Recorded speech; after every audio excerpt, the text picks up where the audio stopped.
¿Qué tal? ¿Cómo están? Muy buenas noches. Bienvenidas, bienvenidos a Equipo de Noticias en esta noche otoñal en Buenos Aires. 20 grados, ¿no? Y piquito, 24 la temperatura.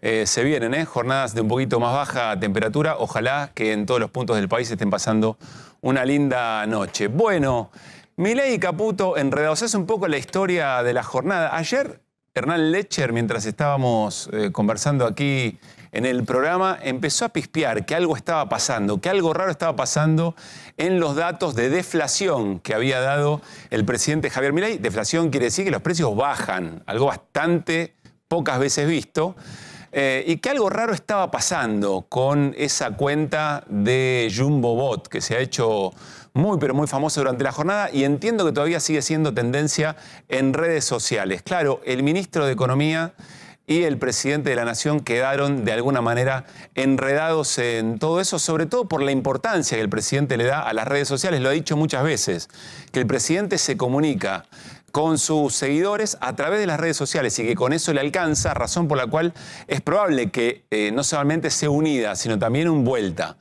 Hoy por la mañana, Manuel Adorni, en la conferencia de prensa del portavoz del gobierno, hizo referencia a las cualidades del ministro de Economía cuando le preguntaban a algunos colegas sobre, bueno, 2 o 3 elementos del andar económico sobre los que el gobierno pensaba intervenir. Algunos problemas que el propio ministro de Economía ha detectado y que el gobierno iba a intervenir sobre esas cuestiones, y esto decía Adorni. Incluso en las últimas horas, el ministro de Economía, Luis Caputo, se quejó primero del aumento de alimentos y de la forma en la que los supermercados publicaban las ofertas. En las últimas horas se quejó de la suba de salarios por encima de la inflación. Y ayer volvió a quejarse de la suba de las prepagas. ¿Esto responde a una ingenuidad por parte del ministro, a un desconocimiento o a impericia de su parte? A ver, yo creo que la brillantez del ministro Caputo no da lugar a las opciones que me diste.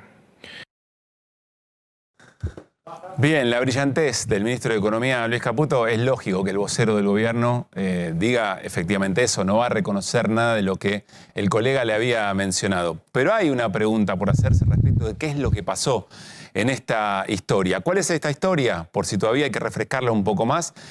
Luis Caputo, el ministro de Economía, con Jonathan Viale hablando y dándole mucho protagonismo al bot, al Jumbo Bot. Luis Caputo dándole muchísima entidad a esta cuenta que después, como todos sabemos ya, resultó ser un fake. Alguien que estaba prácticamente jugando con las autoridades del gobierno a partir de las cifras que publicaba de lo que estaba pasando en un supermercado específicamente.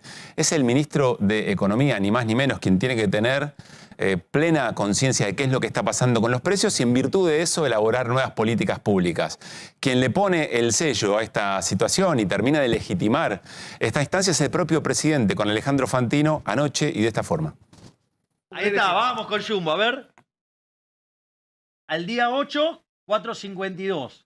Claro, la variación de precio de la canasta básica. Mirá. Sí, menos 4.52.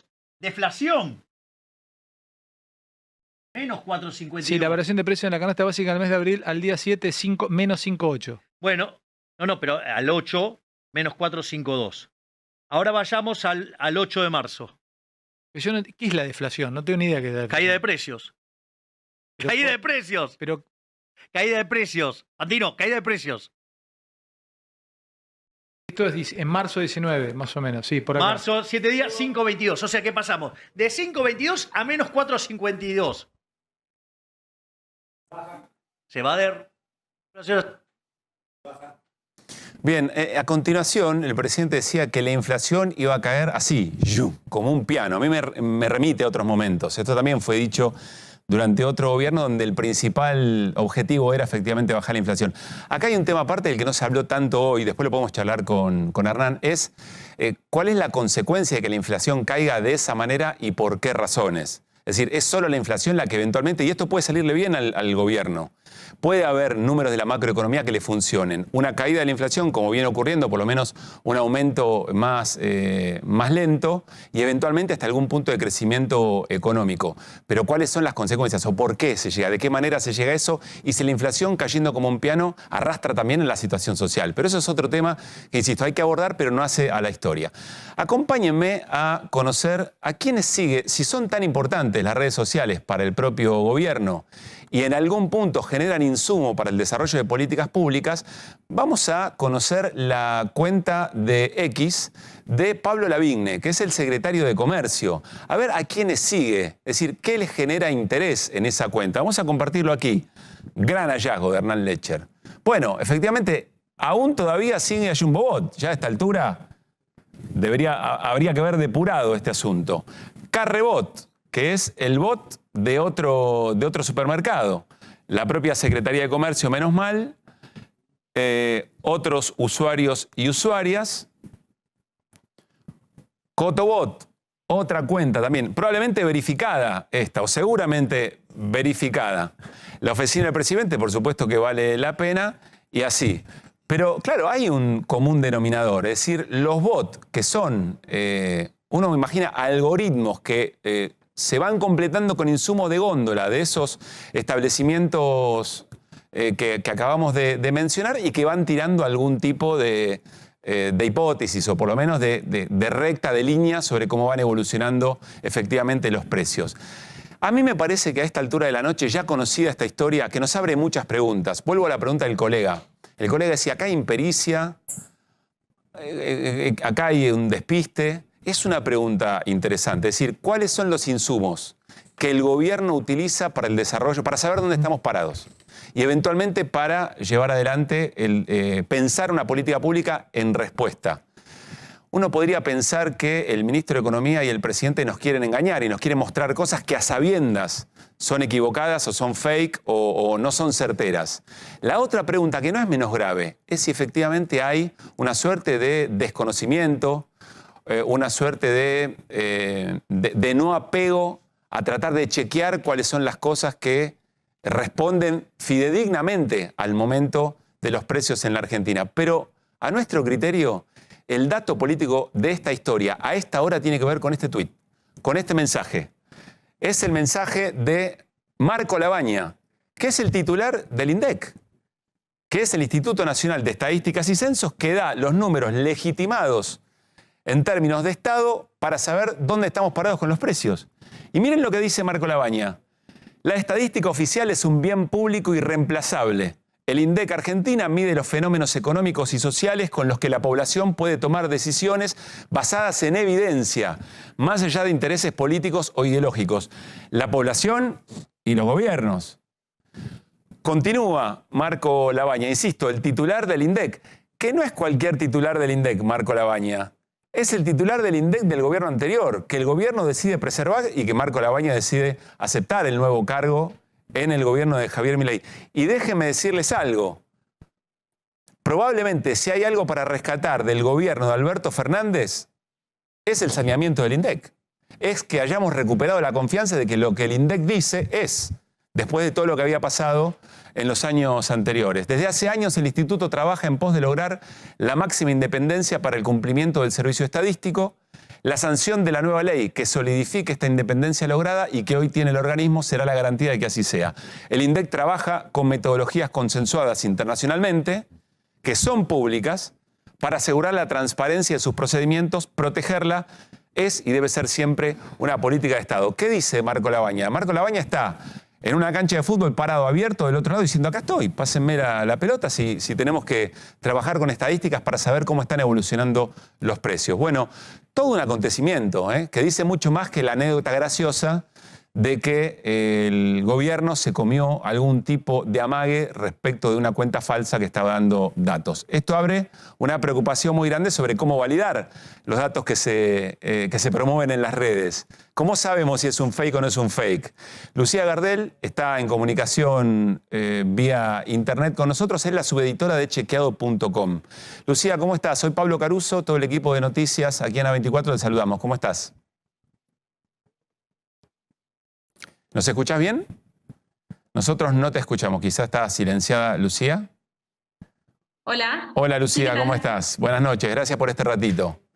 ¿Cómo están todos? Bueno, esto que pasó, que le pasó al gobierno, puede ser una chanza, puede parecer algo gracioso del entretenimiento cotidiano, pero la verdad que es grave. Es donde toma informaciones el gobierno para pensar y diseñar sus estrategias para bajar precios. ¿De qué manera podemos saber en redes si algo es cierto o no, si es verdadero o es falso, si es un engaño o es fidedigno?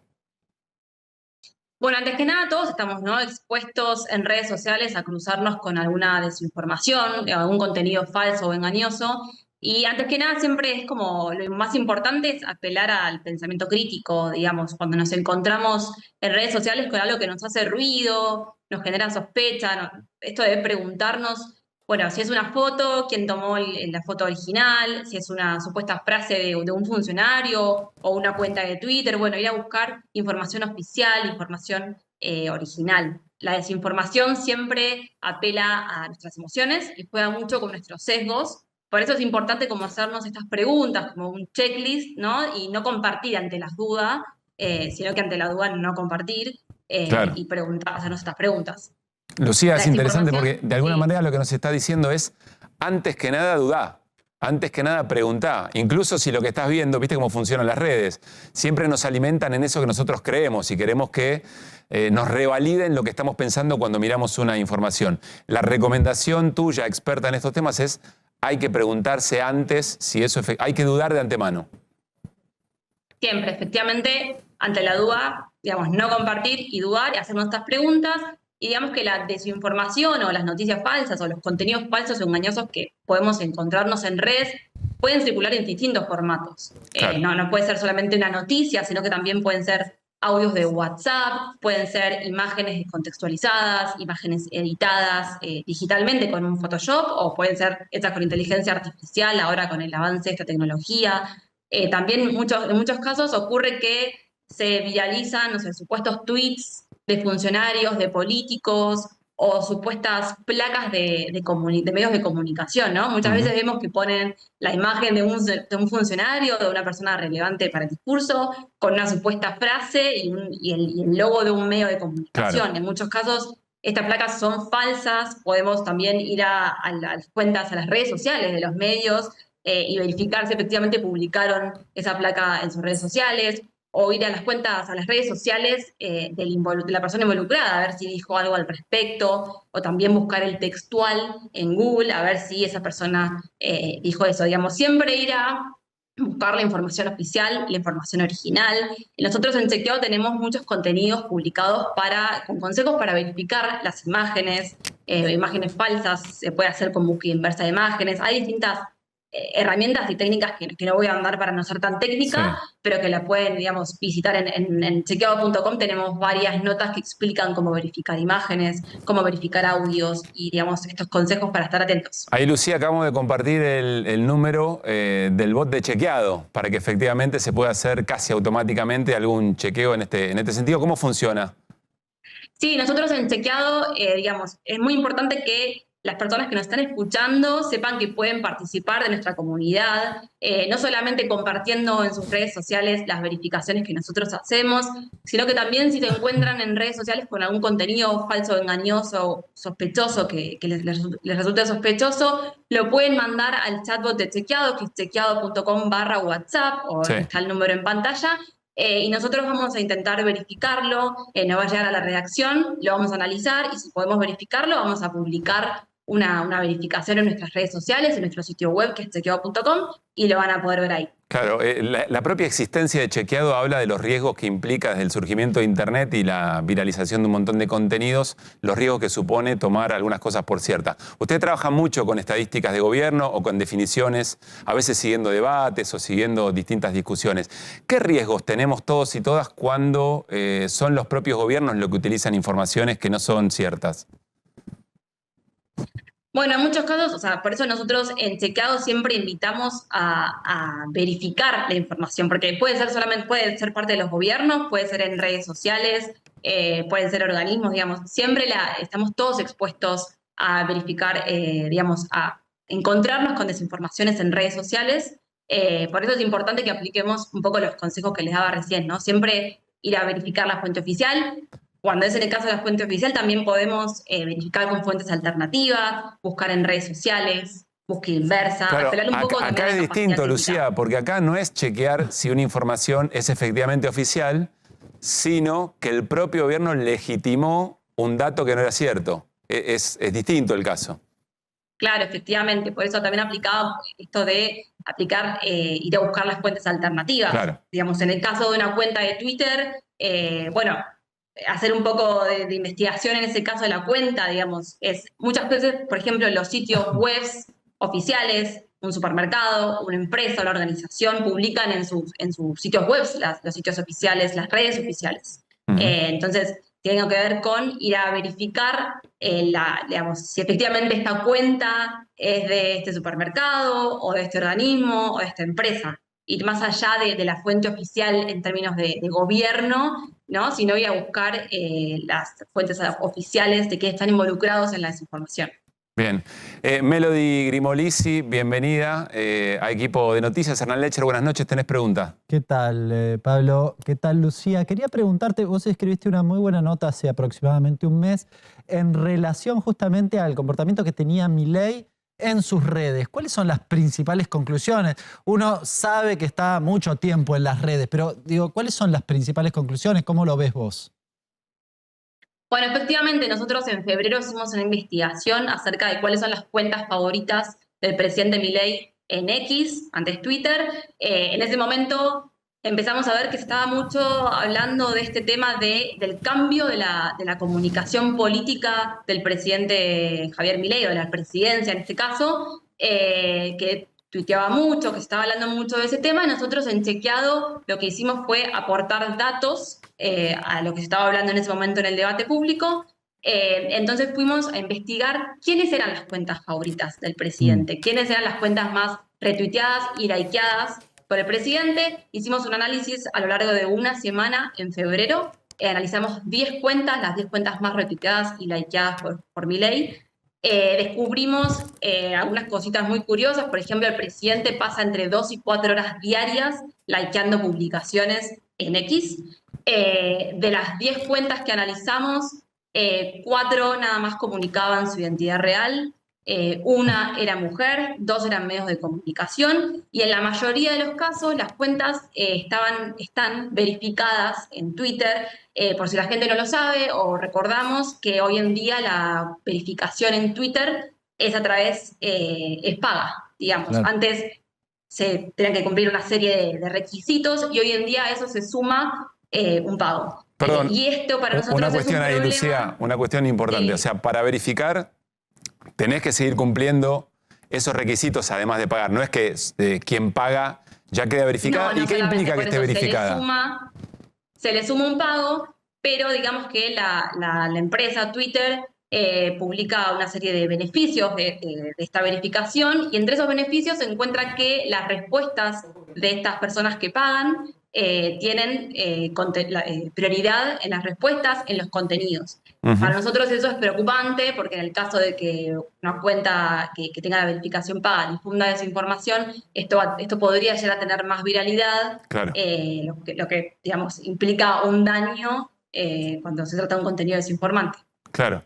Lucía, te agradecemos mucho, muy importante y valioso el aporte. Chequeado en general de esta charla en particular en esta jornada. Un gran abrazo. Muchísimas gracias a ustedes, que tengan una buena noche. Bueno, estamos hablando en definitiva del vínculo de las redes y la política, que da para un montón, da para un programa entero, para mucho debate y mucha discusión, pero es cierto, el modo en que se ha metido las redes y todo lo que implican, los tiempos de atención, aquello de que vamos a buscar lo que queremos que nos valide, los algoritmos y las cuentas que hacen para mostrarnos ciertas cosas y no, se han metido y son parte no solamente de nuestro debate político, sino del modo en que tomamos decisiones. Por eso es tan importante que sean certeros y fidedignos los datos sobre lo que construimos, la idea de lo que nos pasa. Un dato sí certero que hoy conocimos tiene que ver con los datos de inflación de la ciudad de Buenos Aires, Hernán, que a veces juega con la posibilidad de tipo una premonición de lo que puede pasar con el dato nacional del viernes. Sí, hace algunos meses la Ciudad de Buenos Aires empezó a publicar su dato de inflación una semana previa o la semana previa a lo que tiene que ver con el INDEC. De hecho, el día viernes se va a conocer el dato del índice de precios del IPC del INDEC y hoy se conoció 13,2% dio finalmente la inflación de la Ciudad de Buenos Aires. A ver, 13,2 significa que el viernes va a dar arriba de 13 la inflación nacional. No necesariamente. Ha dado arriba, ha dado abajo. El ministro de Economía ha dicho que la inflación sería de aproximadamente 10,5, con lo cual uno estima que va a estar por debajo de la Ciudad de Buenos Aires. Yo hice una especie de correlación, hay una forma de correlacionar los valores y me da que debería ser más bien 12, 12,5, pero es un ejercicio casi no, matemático, con lo cual no tiene demasiado criterio para lo que pueda salir el viernes. Lo que sí está claro es que la inflación en principio se estancó en estos niveles. ¿Te acordás, Pablo, que ayer hablábamos de que el relevamiento de expectativas de mercado había dicho que en marzo la inflación iba a ser del 13,2, pero había corregido a la baja esa inflación a 11,3? Sí. Bueno, para la Ciudad de Buenos Aires dio 13,2. El otro dato importante es que cuando lo miras en términos interanuales, 285% de incremento. Esto es importante. Uno dirá, bueno, es un montón, sí, está claro, ya era un montón y demás. Pero me parece importante por una cuestión que ayer hablábamos y que habitualmente sobrevuela las discusiones de lo que tiene que ver con el ajuste fiscal. Esta inflación es más cercana a la que deberíamos utilizar para deflactar, por ejemplo, el presupuesto del año 2023 y que quisiésemos llevarlo ¿Qué quiere a decir valores del deflactar un 2024. presupuesto? Si le quiero sacar el efecto inflación, es decir, si yo quiero comparar cuánto debería haber sido el presupuesto 2023 en el 2024, tendría que usar esta inflación. Lo digo porque hacia finales del año la interanual daba 211, no 285. Bien, no me voy a poner a explicar técnicamente por qué, pero la verdad es que este valor es más cercano a lo que pueda pasar a lo largo del año en términos de inflación interanual y por lo tanto es más cercano a esto. Dicho de otro modo, bueno, el presupuesto del año pasado habría que multiplicarlo casi por 4 para actualizarlo a valores actuales. Bueno, en un ratito, si te parece, Hernán, nos gustaría conocer a ver cuáles son los elementos de la canasta que se utiliza para medir la inflación de la Ciudad de Buenos Aires. Fueron los que más aumentaron, también para tener un registro de eso, si te parece, en un ratito o nomás. Bueno, estábamos hablando de redes sociales, recién lo escuchábamos a Adrián Sack, probablemente conversemos con él sobre la segunda hora del programa, o antes, ¿por qué no? El viaje que comienza Javier Milei esta noche, se va a Miami, llega mañana y luego tiene algunas reuniones. Una con el Banco Interamericano de Desarrollo, va a recibir un galardón, una sinagoga de una comunidad judía muy importante para él. El reconocimiento es de, si no me equivoco, tiene que embajadores de la luz, embajadores internacionales de la luz para el presidente Javier Milei y también para la secretaria general de la presidencia, Karina Milei. Pero después, y da la sensación que este es el principal motivo del viaje de Javier Milei, va a viajar a Austin, Texas, y se va a encontrar con Elon Musk, que ustedes dirán, claro, le interesan tanto las redes, seguramente tiene que ver, es el dueño de ex Twitter, y seguramente va a conversar sobre estos temas. No, porque Elon Musk es el dueño de Tesla, y Tesla, de las cosas que más necesita en este momento para el desarrollo de su actividad y su negocio, tiene que ver con el litio. Esa es la fábrica, lo que tenemos allí atrás, es la fábrica de autos Tesla, de autos eléctricos en Austin, Texas, de Elon Musk. Y claro, insisto, el principal componente para los autos eléctricos tiene que ver con las baterías y el principal componente de esas baterías es el mineral litio, en lo que Argentina es realmente muy, pero muy rico. ¿Es un problema comercializar el litio? No. El tema es cómo se hace. ¿De qué manera se ejerce soberanía? Sí.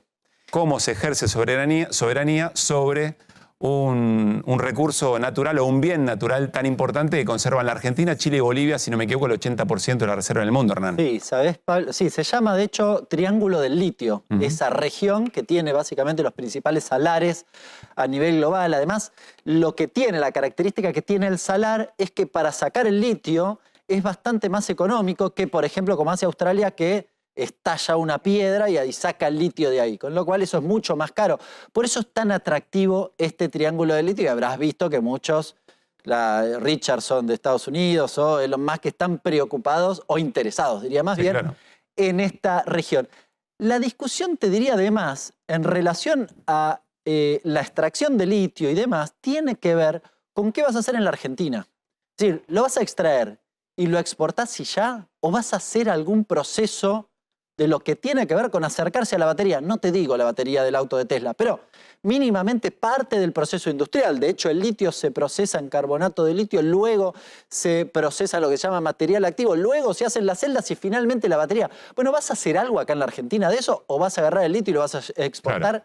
Y nada más. Esta es una discusión, te diría tal vez la discusión principal, porque en la medida que vos vas escalando ese proceso, bueno, tenés más valor agregado y más empleo. Me parece que esa es la discusión que se viene. En general, por los que vienen de afuera, no están muy interesados que la Argentina recorra ese camino, porque ya Tesla tiene la fábrica, en este caso en Estados Unidos y demás, para procesar el litio allá. Es decir, no está interesado que finalmente se procese en nuestro país. Bien, bueno, me acerco un poquito a la mesa. Melody, bienvenida, ¿eh? Buenas noches. Buenas noches. Gracias. Bueno, aquí Me quedé estaremos. pensando Sí. una sola cosa sobre esto. ¿Qué pasa con la extracción del litio y cuánto afecta realmente a los ciudadanos que están en la región? ¿Cuánto puede beneficiarlos? El impacto ambiental, por ejemplo, también. Súper. Ujú. Sí, totalmente. Bueno, son Hay que preguntas. también- Siempre da la sensación que en nuestros países falta todavía una discusión mucho más abierta en términos de qué grado de impacto ambiental en virtud del desarrollo que el país necesita para resolver cuestiones de necesidades básicas de la población, que son algunas preguntas o algunos debates que en los países centrales no se hicieron, generaron daño ambiental muy importante. Y a esta altura, cuando se dice, bueno, a ver cuánto repartamos la cantidad de daño ambiental que pueden generar los países como para amortiguar un poco el cambio climático que observamos día a día, a los países que nunca se desarrollaron o que están en vías de desarrollo, siempre le toca menos, ¿no? De hecho, se habla, Hernán, de una suerte de que somos acreedores ambientales en las discusiones Y sí, porque el económicas. resto de los países, digamos, ha contribuido negativamente al efecto invernadero y demás.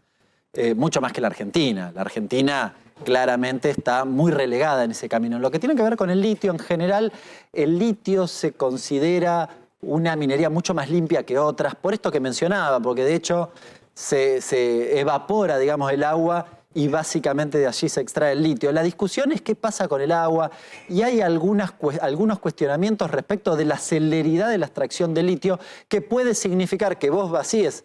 El salar es una especie de pileta que está debajo de lo que habitualmente vemos que es la salina, la parte de la sal, la parte blanca. Abajo tiene esta laguna. Bueno, si vos la vaciás, ese es un agua que es salmuera. No sirve para el riego, no sirve para tomar. ¿Está claro? No sirve. Ahora, si yo vacío ahí y el agua dulce de otra cuenca termina ocupando ese espacio, ¿no me modifica la dinámica, el funcionamiento natural de ese ambiente? también- Bueno, esa es la discusión principal. ¿Hacia dónde van a ir las ganancias de esto? Porque si va a mejorar, ¿va a beneficiar al país o va a beneficiar a unos pocos como estamos acostumbrados? Eso también hay que reconocerlo, que habría que verlo. Las organizaciones ambientales están en contra de los modelos extraccionistas. De todas formas, más allá de que vos digas que el litio, sí, igual hay algo de esto, empeora, quizás. No, en general no, los documentos no se ha comprobado el daño.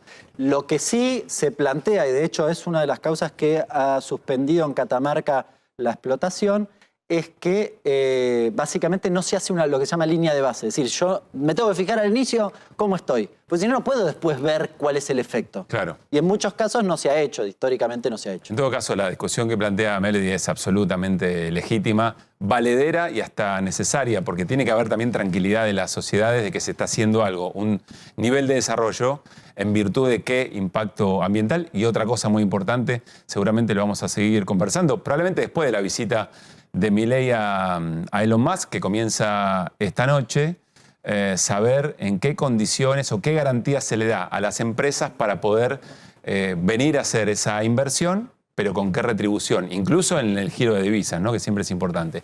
Bueno, vamos a volver sobre este tema y sobre la gira del presidente Javier Milei. En un rato me voy al living, al encuentro de Gisela Marciota, diputada y colega, además, periodista. ¿Cómo te va, Gisela? ¿Qué tal? ¿Cómo estás? ¿Cómo estás tanto tiempo? Sí. Bueno, yo te veo. Gracias por estar. Sí, gracias. Bueno, nosotros te escuchamos ahora en cada intervención también. Bueno, ya vamos a hablar del momento del peronismo, vamos a hablar, por supuesto, de la dinámica del Congreso Nacional. Te quiero mostrar, en tu condición de periodista, en tu condición de comunicadora, el modo en que el presidente de la Nación en general se refiere a los medios. Voy más allá del tema de la pauta, que por supuesto es absolutamente discutible o abre distintos debates sobre cuál es el sentido de la pauta oficial. Pero en este caso compartimos descalificaciones o modos de referirse a colegas o medios. Porque entonces, acá lo que tenés que entender es que también los periodistas juegan. Es decir, y juegan para destruir, claramente. Es decir, hay un montón de periodistas que juegan para destruir. Entonces, digamos, o sea, no tenés que ir a darle nota a esos tipos, porque no les interesa saber qué pensás. No les interesa tener una mejor visión de cómo funciona el mundo. Les interesa ver qué definición te sacan para hacer daño. Eso los termos lo entienden bárbaro. Y los liberales, en este sentido, son bastante ingenuos. Con todas las cosas que nos hicieron, que dijeron que íbamos a robarnos los datos, cosa que nunca pasó. Y sin embargo, digamos, no sé, hay el diario de Tinturelli usa los datos para mandarte mails, por ejemplo, ¿no? Que no, digamos, o sea, ya pedí varias veces que no me manden más las cosas del pasquín de ellos y sin embargo la gente de Tinturelli me sigue mandando esto. Tinturelli porque está carmeleado que da miedo, ¿no? Al margen de eso, pero bueno, está camino a la quiebra. Así que qué bueno. Ya quebró una vez, lo salvó un empresario, después lo salvaron los políticos. Bueno, ahora, como no tiene pauta, va a la quiebra. Bien, es solo un ejemplo, lo último que vimos en la entrevista con Fantino. ¿Por qué Milei es así y se jacta eventualmente de una quiebra de una empresa periodística, crees, Gisela? Bueno, lo primero que me preocupa es el nivel de agresividad en el discurso, en este extracto en particular. Digo, en general el discurso de Milei es violento y es agresivo, pero yo escuché recién, si no me equivoco, dijo termo, ¿a quién se refiere? Se refiere a todos los que no piensan como los liberales, concretamente en esta nota. Es grave. Barra Orcos también aparece, ¿no? Es muy grave, porque digo, a mí me parece que yo le pediría al presidente Milei, primero que esté a la altura de la investidura que la sociedad argentina le otorgó, le delegó a través del voto popular, y que el presidente de la Nación no puede hablar en esos términos. Él puede hablar de personas que no piensan como él, digo, pero la verdad que descalificar o calificar en forma negativa para referirse a personas que no piensan como él es sumamente destructivo en un momento donde la sociedad todavía estamos, digo, viste que el clima social está enardecido, que la gente estamos todos muy sensibles y que el presidente de la Nación hable con ese nivel de agresividad, lo único que puede hacer es empeorar las cosas. ¿Y cuál es el riesgo? A mí me parece que no, el riesgo es que se vaya enquistando en esta sociedad el tema de violencia y que se naturalice. Digo, yo no quiero que tengamos una sociedad que naturalice la violencia de ninguna manera. Digo, me parece que si el presidente se planta en un medio de comunicación con estas distintas herramientas que hoy tenemos, que cada vez son más, para llegar a los distintos lugares de la República Argentina, para llegar a los argentinos y a las argentinas, me parece que es muy importante que esté a la altura de esta investidura y de este lugar que los argentinos le dieron para gobernar. Ahora, Gisela, me voy a poner en el lugar del gobierno y del presidente en particular. Él siempre fue así y evidentemente recogió un enojo, un hartazgo de un sector muy importante de la sociedad con cierto sector de la política, con cierto sector de los medios de comunicación, denominados casta en términos generales. ¿Por qué dejaría de ser así el presidente si efectivamente esto lo legitima con quienes lo votaron? Ese enojo compartido. Porque hoy es el presidente de la Nación. Él hoy tiene que gobernar además a todos los argentinos y las argentinas. No tiene que gobernar solo a los que lo votaron. Por supuesto, bueno, digo, no hace falta decir que yo estoy en las antípodas de cualquier proyecto de país que lleve adelante, o por lo menos hasta el momento, lo que viene llevando adelante el presidente Milei. Digo, más allá del modelo. Claro, digo, o sea, yo no tengo ningún tipo de afinidad, de ningún tipo, de afinidad, ni con el estilo, ni con su ideología, ni con su nada. Pero yo también soy parte de la Argentina y él es mi presidente.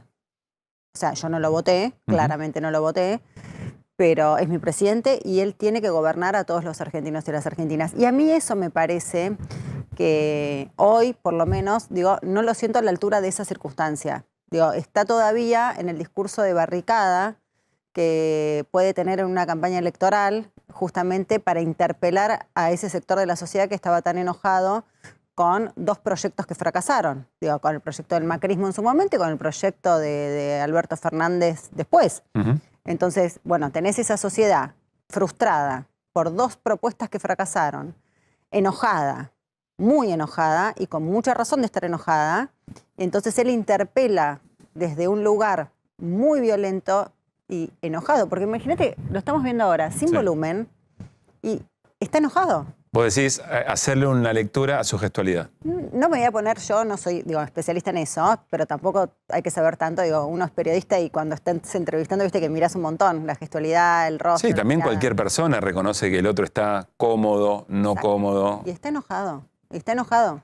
Su mirada, sus manos, digo, está enojado. Bueno, eso interpeló a la sociedad y logró que le delegaran el poder para que gobierne a todos los argentinos y las argentinas. Ahora, cuando llega a esa instancia, él tiene que tener la altura, la responsabilidad de la investidura para la que fue elegido. Y cuando vos sos elegido presidente, no sos elegido solo para los que te votaron. Esa es la diferencia, por ejemplo, entre la representación que yo tengo en el Congreso de la Nación a la que tiene el presidente de la Nación. Es distinto. Yo en el Congreso de la Nación represento a los que me votaron, que me votaron justamente por ese proyecto que yo llevo al Congreso Nacional, que no tiene nada que ver con el de mi ley, porque a veces después dicen, bueno, ¿y por qué están siempre en contra? No, estamos en contra porque fue lo que nosotros dijimos que somos. Somos un proyecto distinto del oficialismo. Entonces, por eso estamos en contra de las propuestas que llegan. A ver si te entiendo, porque el presidente fue muy duro también con los y las integrantes del Congreso, lo llamó al Congreso nido de ratas, hay una descalificación permanente.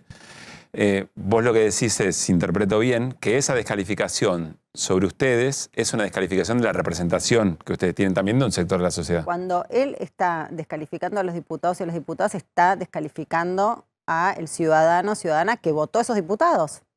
Y que esos diputados incluyen los diputados de su propio partido político, porque él tampoco ahí hizo ningún tipo de discriminación para decir, bueno, estos son y estos no. Digo, ahí éramos todos lo mismo. A mí me enoja un montón eso, A ver, primero la estigmatización del diputado, que me encanta que me lo hayas preguntado, porque justo recién vengo de una comisión que se constituyó de personas mayores, que es un tema que además me ocupo mucho. Y planteaba esto, también lo planteaba con, éramos diputados, imagínate que una comisión tiene toda la representación política, ¿no? Claro. O sea, están todos los espacios. Estábamos todos los espacios que estamos en el Congreso Nacional y aproveché para decir esto de la estigmatización del presidente sobre nosotros, que, a ver, yo soy diputada, soy periodista, soy diputada y trabajo de diputada. Soy una trabajadora. O sea, y la gente a lo mejor nos está mirando y dice, no, pero no hacen nada. El tema es que se visibiliza a veces solamente y se cree que los diputados trabajamos solo cuando hay sesión.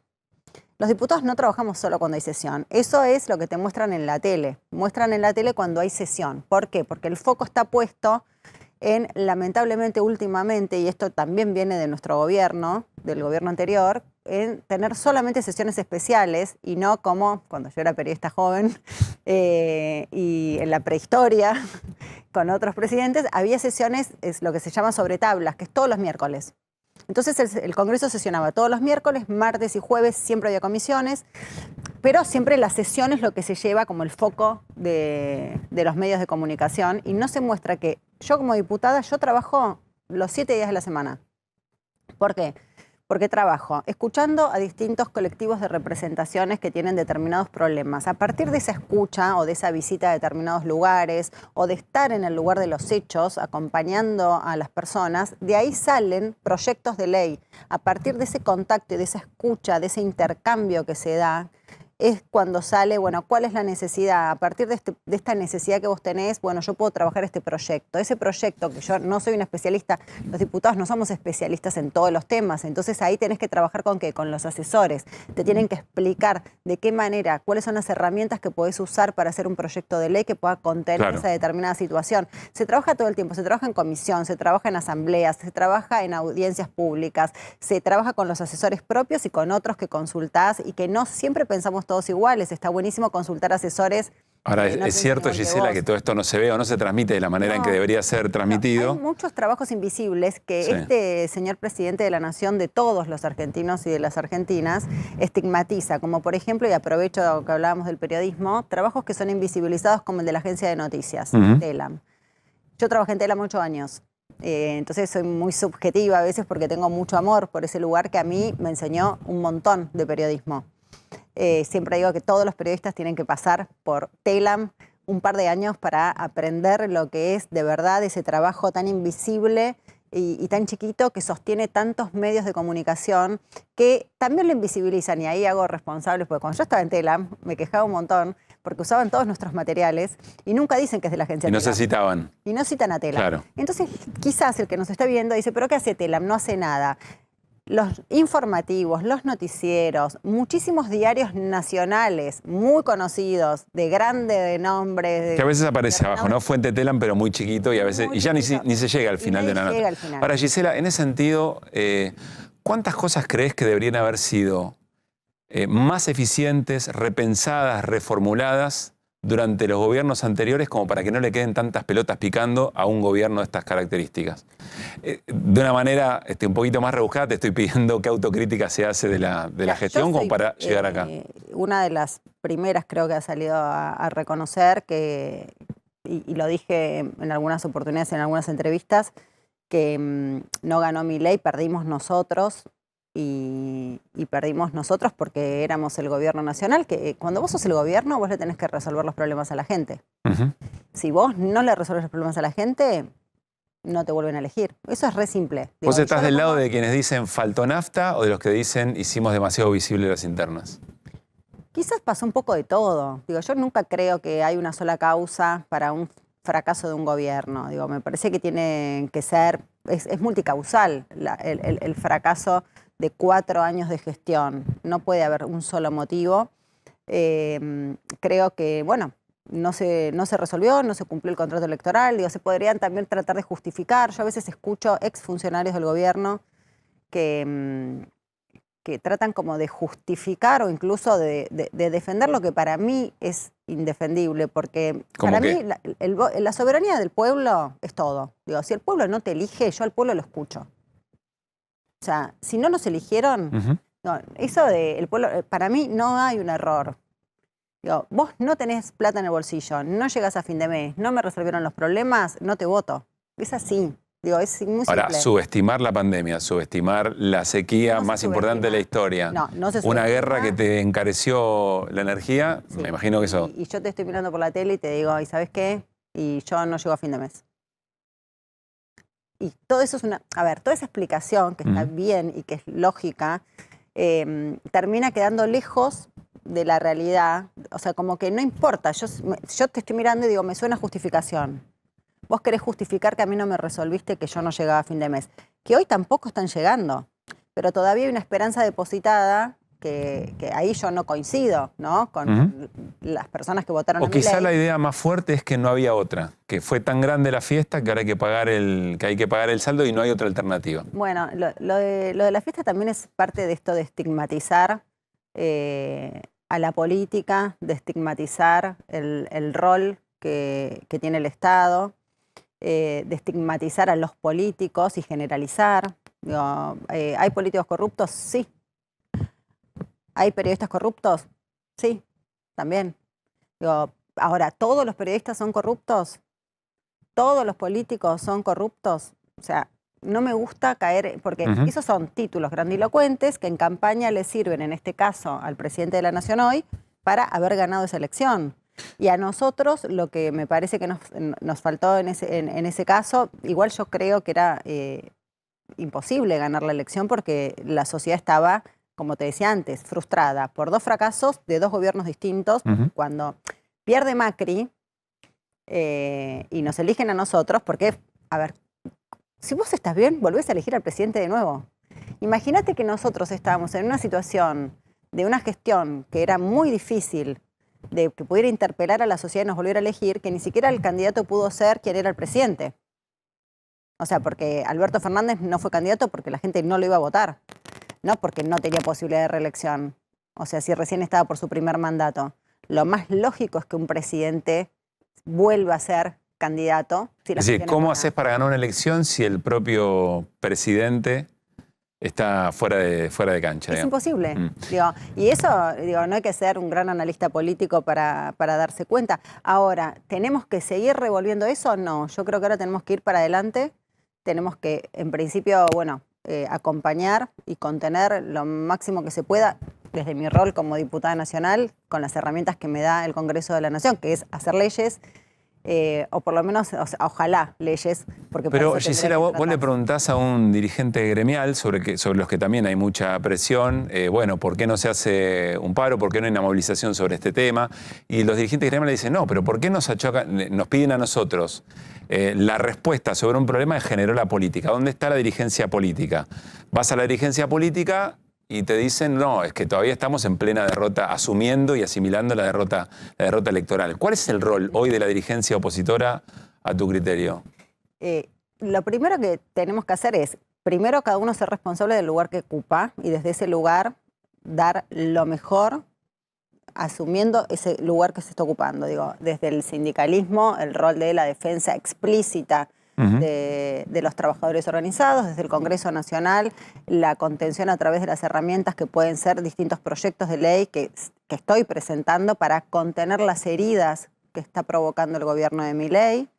Y cada uno así desde su lugar cumplir con el rol para el que fue elegido. Está bien, pero vos no cumplís un rol en términos individuales, vos sos parte de un... Y después, desde lo colectivo, yo creo que sí, nosotros lo que tenemos que hacer, la autocrítica, yo la estoy haciendo, no tengo ningún problema, y me parece que es sumamente sana y saludable. No creo en esos que dicen, no, basta de autocrítica. No, sí, compañeros, muchachos, chicos, chicas, diputados, diputadas, tenemos que hacer la autocrítica para adentro y para afuera, sin lastimar a nadie, conteniendo. ¿Eso está pasando? Cuesta bastante, por eso te decía, viste que hay todavía exfuncionarios del gobierno de Alberto que tratan como de justificar y ahí, yo ahí no encuentro camino, de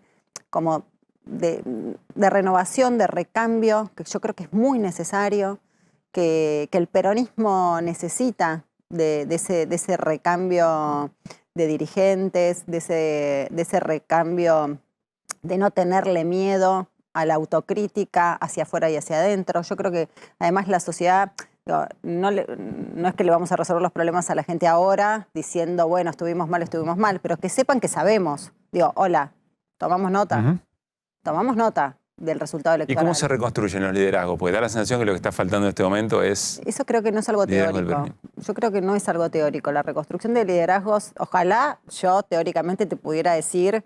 Hay que hacer esto. 1 más 1 es 2 y a partir de ahí tenemos el líder. Yo creo que los liderazgos surgen en forma casi como sorpresiva y natural, si se quiere, ¿no? Como sorpresiva y natural, que parecería que es una contradicción, pero no. Es una construcción que lleva tiempo, que no, me parece muy raro señalar a dedo y decir, porque de hecho vos imaginate y pensemos cuando aparece Néstor Kirchner en la escena política argentina. En ese momento, que acordé que esa elección fue de 4 candidatos, que fue casi una interna del PJ, pero en la elección general. Nadie hubiera dicho que iba a ser el líder que fue. O sea, si a vos te preguntaban quién va a ser el líder del peronismo... Sí, eso se da, lo que pasa es que eso se da en medio de una crisis generalizada. Y bueno, estamos en una crisis. En los espacios políticos. Estamos.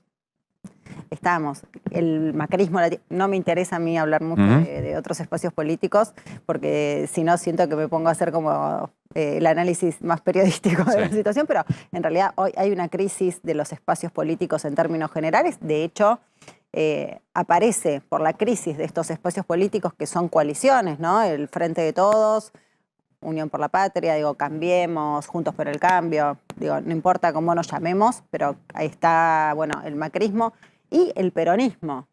que el peronismo es Unión por la Patria, que es enorme y que adentro de eso hay un montón de espacios. ¿La clave para vos es unidad hasta que duela, otra vez, o afinidad ideológica para lo que viene? Yo creo que tenemos que tener todo.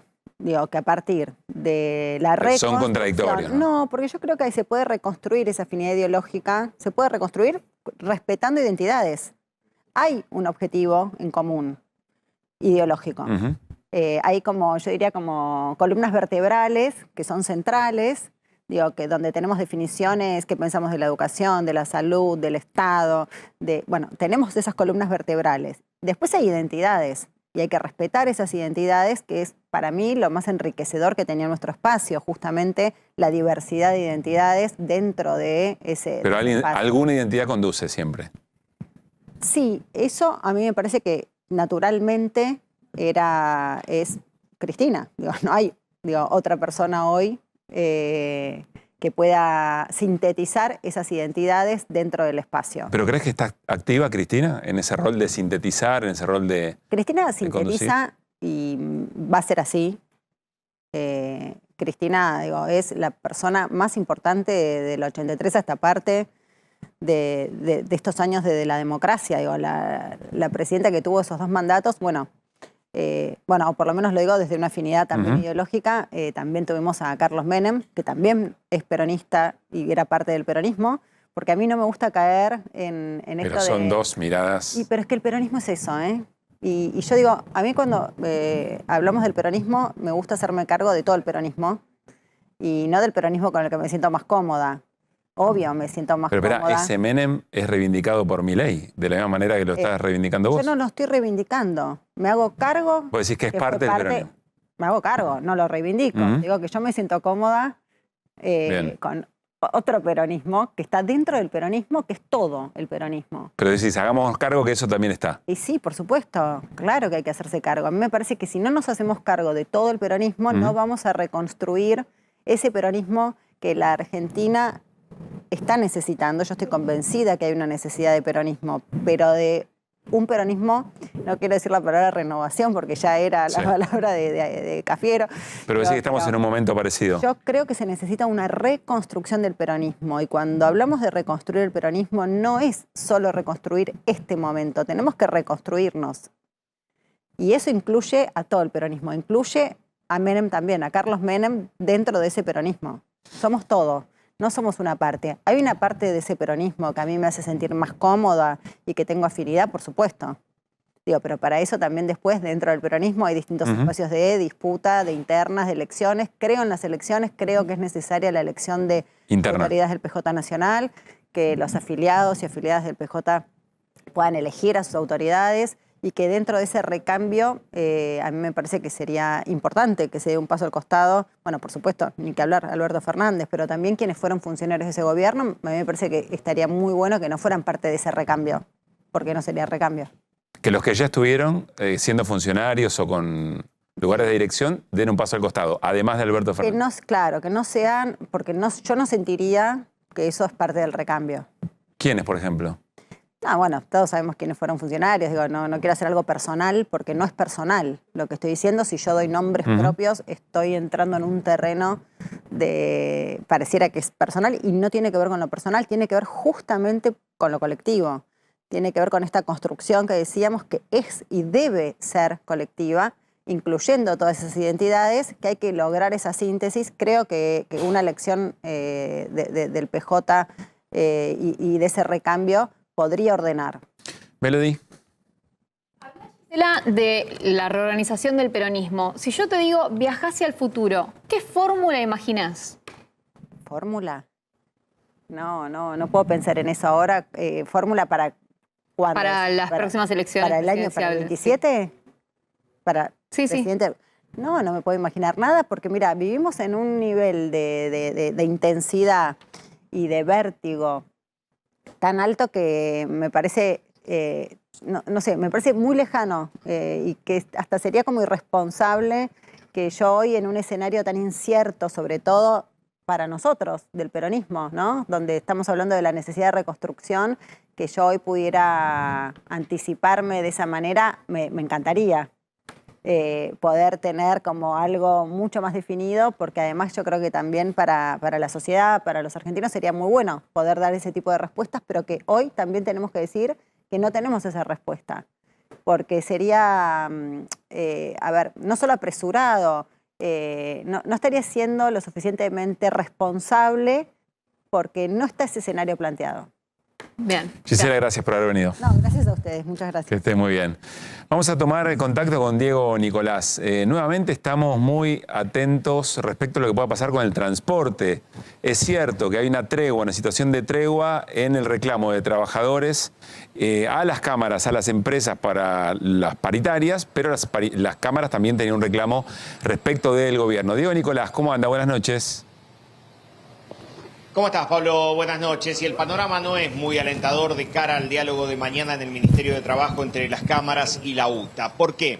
Porque hoy las cámaras que representan a las empresas del autotransporte de pasajeros se reunieron aquí en el Ministerio de Economía, donde está la Secretaría de Transporte, con los funcionarios del Gobierno Nacional.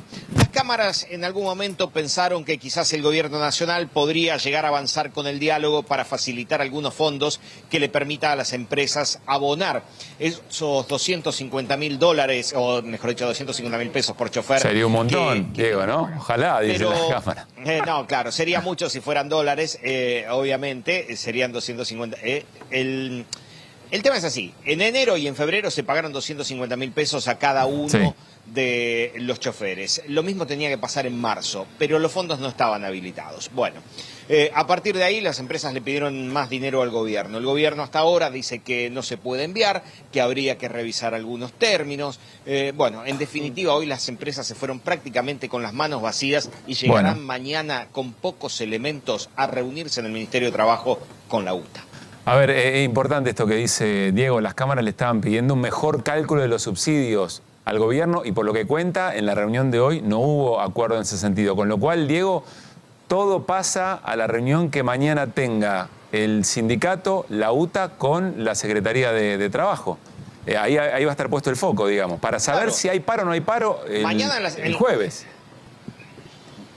Mañana en la Secretaría de Trabajo van las dos partes. La patronal, que son las empresas que son los dueños de los colectivos, y los trabajadores, que son la UTA. La UTA dijo, si no está la plata, vamos a hacer un cese de tareas, ellos le llaman retención de tareas, a partir de las 0 del jueves. Ahora, las empresas prácticamente van sin elementos mañana para hacer una oferta a la UTA. Claro. Con lo cual, si no hay una idea, algo creativo en el medio que pueda llevar a ganar tiempo y posponer la posibilidad de un paro, parecería prácticamente inevitable que se llegue a una situación de conflicto. Bueno, atención con esto que nos cuenta Diego, en función de lo que pueda pasar el jueves, para que haya colectivos en el área metropolitana. Luciano Fusaro, que estuvo ayer con nosotros antes de la reunión de hoy, salió de la reunión con la Secretaría de Transporte y esto decía.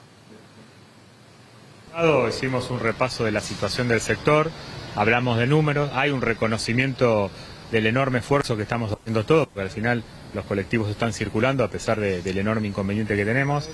Hay una mesa de trabajo en curso, se están revisando los números. La verdad que no tenemos precisiones todavía respecto a temas de tarifa o montos exactos. Sí hay buena voluntad y reconocimiento de la gravedad de la situación, que no es ajena a lo que está pasando en el país.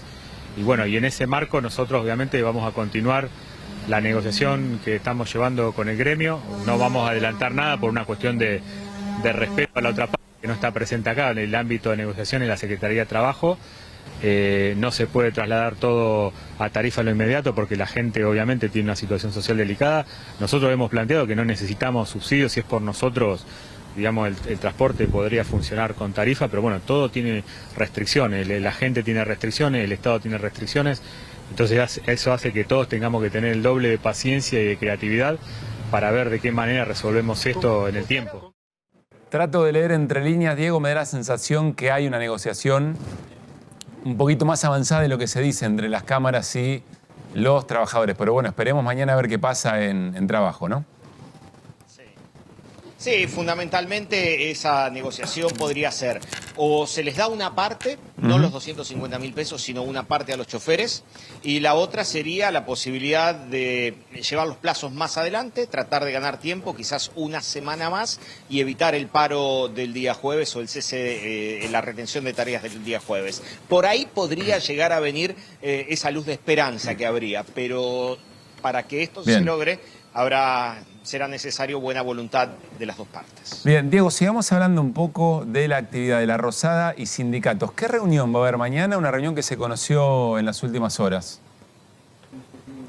Sí, Pablo, porque por primera vez desde que asumió el gobierno de Javier Milei, la cúpula de la CGT estará aquí enfrente, en la Casa Rosada, en una reunión con los máximos representantes del Gabinete Nacional. Así que la cúpula de la CGT vendrá a este encuentro, que será después del mediodía, y van a ser recibidos fundamentalmente por dos ministros. Guillermo Franco, ministro del Interior, y por Sandra Petovelo, la ministra de Capital Humano, quien va a estar acompañada por el secretario de Trabajo. Claro, el gobierno tiene en mente ese horizonte que es la reforma laboral, que está frenada en la justicia luego de haber sido incluidos esos puntos en el decreto, pero claro, ahora buscan que esto se destrabe en el Congreso. Y por eso será fundamental la reunión de mañana entre la cúpula de la CGT bueno, y el atención con esto, Diego, te sumo un dato. decíamos. Primero que el secretario de... Me parece que naturalizamos demasiado pronto que el secretario de Trabajo se llame Cordero de apellido.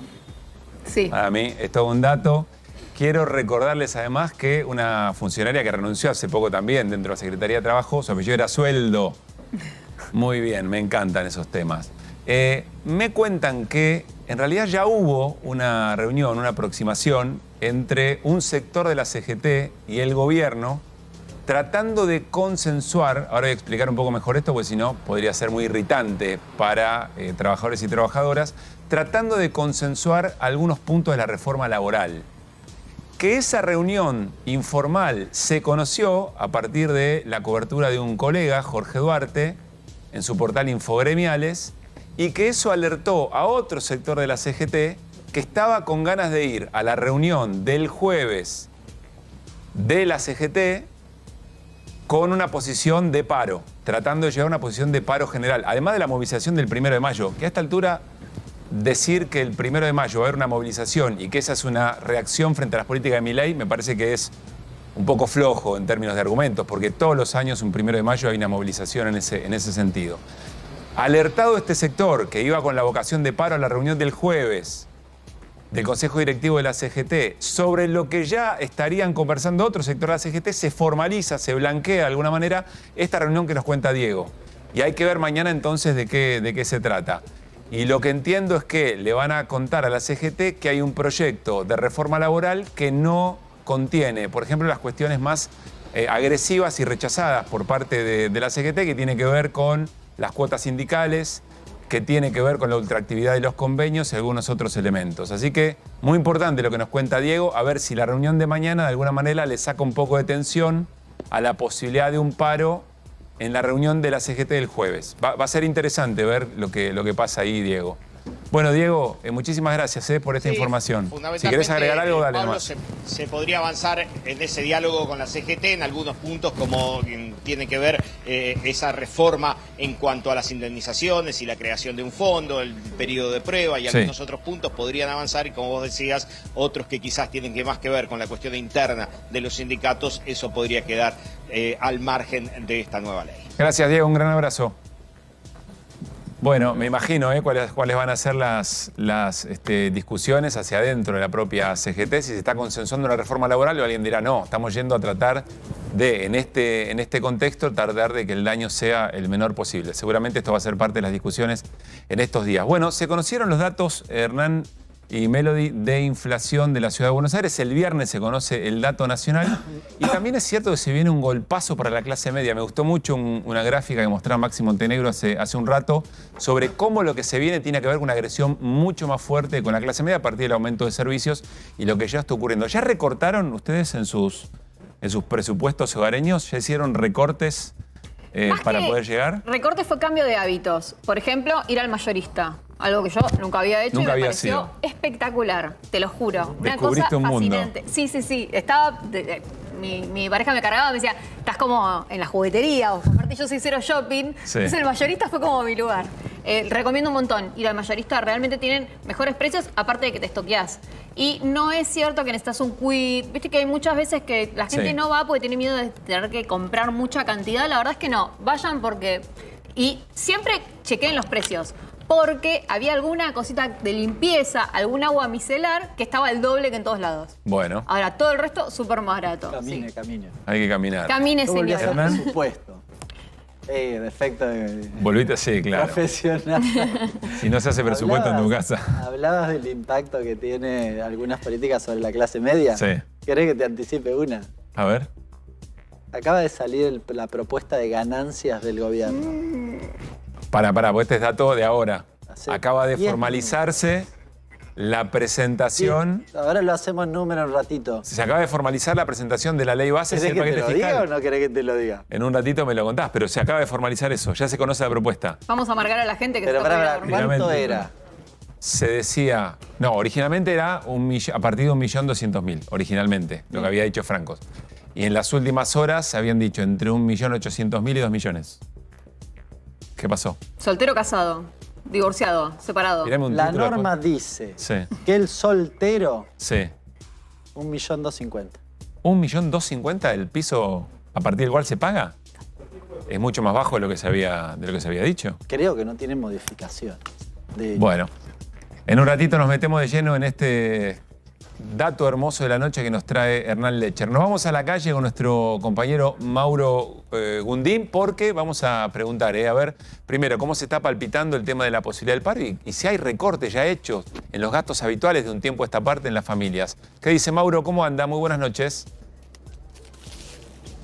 Hola Pablo, ¿cómo estás? Muy buenas noches, ¿cómo estás vos y todos? A ver, aquí vamos a recorrer un poquito y a tomar la temperatura en la gente con respecto al tema que vos estabas haciendo mención y ustedes estaban empezando a desarrollar.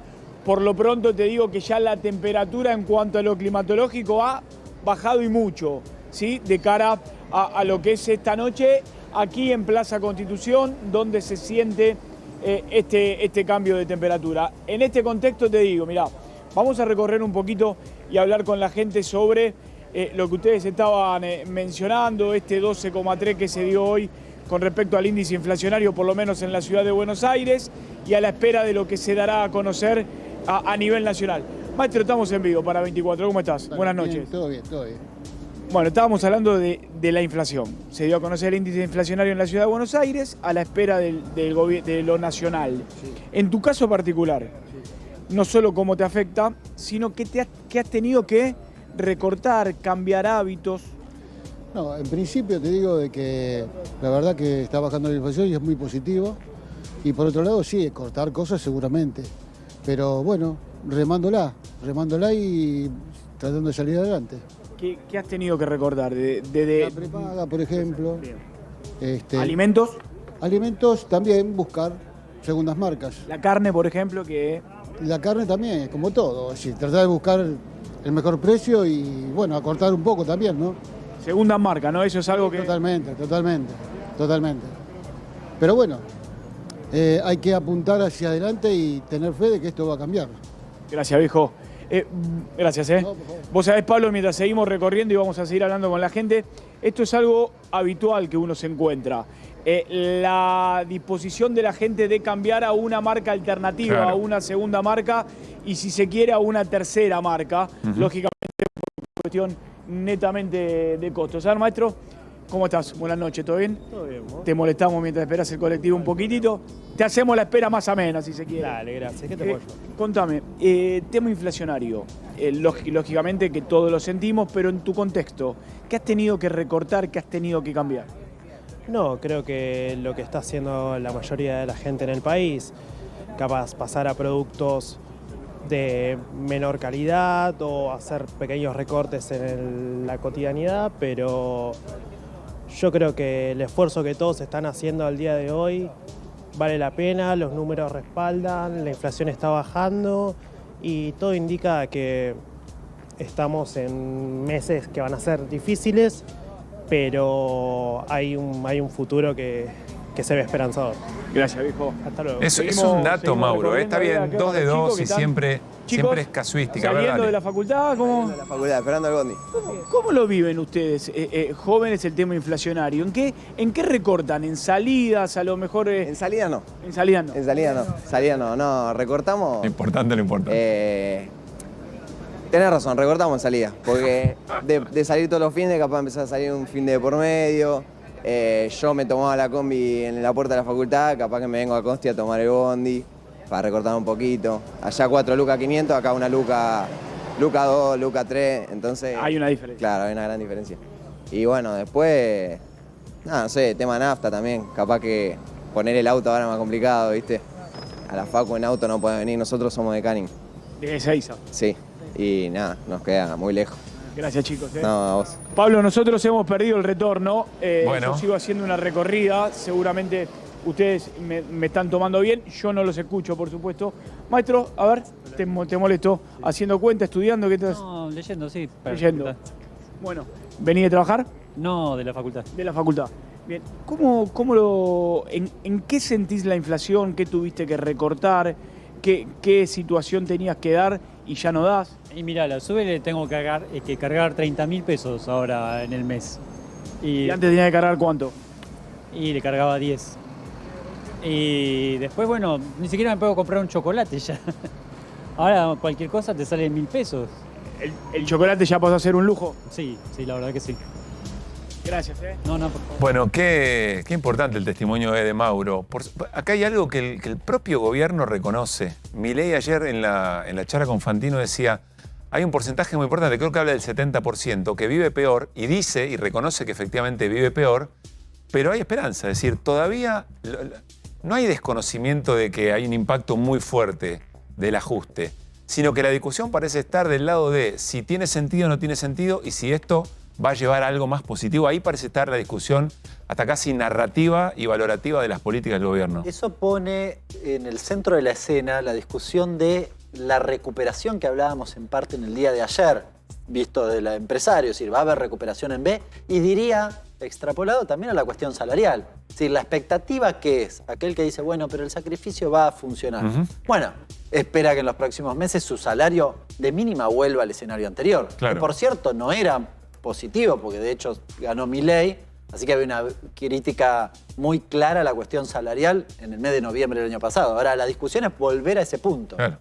Bueno, a ver, nos vamos a ir a charlar después de la pausa con Esteban Paulón, que es diputado nacional del socialismo de la provincia de Santa Fe. Hoy estuvo en una reunión en diputados muy importante, porque tenía que ver con la vigencia del decreto 70 del 23. Ese decreto que está vigente y que ha desregulado en muy buena parte la vida cotidiana y sobre todo la economía en la Argentina. Enseguida vamos a charlar con él, porque además en medio de la comisión se cortó la transmisión y han denunciado censura, es decir, la sociedad no pudo ver qué es lo que se estaba discutiendo o las exposiciones en contra del decreto de necesidad y urgencia número 70. Breve pausa, charlamos con Esteban Paulón y nos queda mucha información todavía hasta las 11 en Equipo de Noticias.